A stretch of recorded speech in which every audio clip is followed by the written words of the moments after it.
Yan kay Hello guys, good morning. Ayan guys, ang ganda.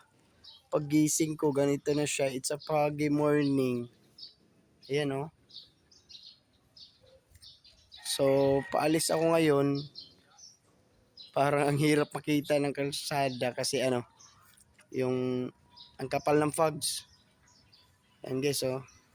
Yung surroundings, yung palibot o tignan niyo. Oh. Ayan.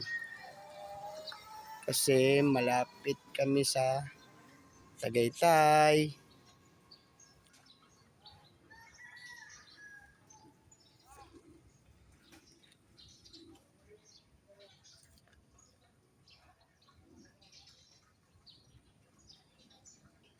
Have a nice day everyone. Good morning Elsie, good morning.